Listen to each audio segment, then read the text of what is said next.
हर कौम कोई ना कोई त्यौहार मनाती है, चूँकि मुआशरा इनफरादी सतह पर भी राज़ी रहना चाहता है और इज्तिमाई माहौल भी फराहम करना चाहता है। कौमें बड़े बड़े त्यौहार मनाती हैं, मेलों का बंदोबस्त करती हैं, दिन मनाए जाते हैं। इस्लाम के अंदर भी दिन मनाए जाते हैं और बड़ी करीब एक दिन आने वाला है जिसे ईद उल फितर कहा जाता है। लेकिन इस्लाम के त्यौहार बाकी कौमों को ये बताते हैं कि त्यौहार मनाए किस तरह जाते हैं।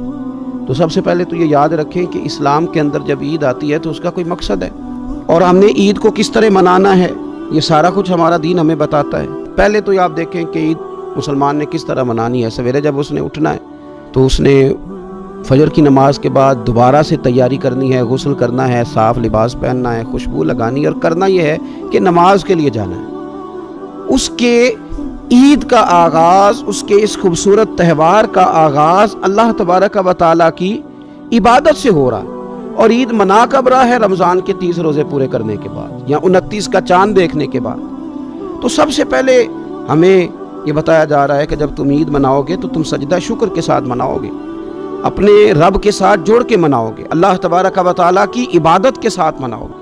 तो उसमें कोई शोर होगा नहीं, कोई रैलियाँ नहीं, कोई जुलूस नहीं, कोई पटाखे नहीं, कोई गाना बाजा नहीं। अल्लाह की इबादत के साथ बताया जाएगा कि तुम्हारा जो त्यौहार है वो तहजीब का, शाइस्तगी का, खूबसूरती का, नज़्म नस्क का एक बेहतरीन ज़रिया।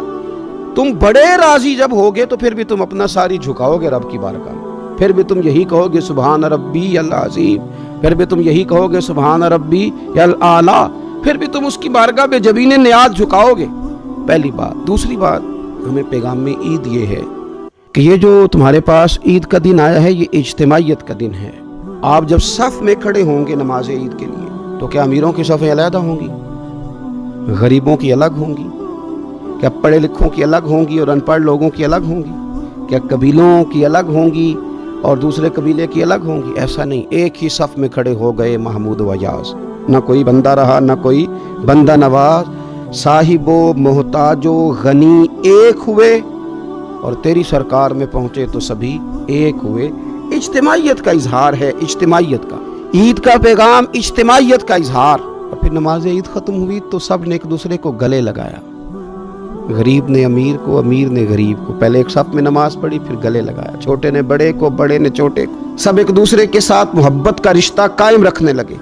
तो ईद ने दूसरा पैगाम इज्तिमाइयत का दिया कि तुम अल्लाह तबारक व तआला की तौहीद के नाम पर, तुम रसूल पाक सल्लल्लाहु तआला अलैहि वसल्लम की गुलामी के नाम पर एक हो एक।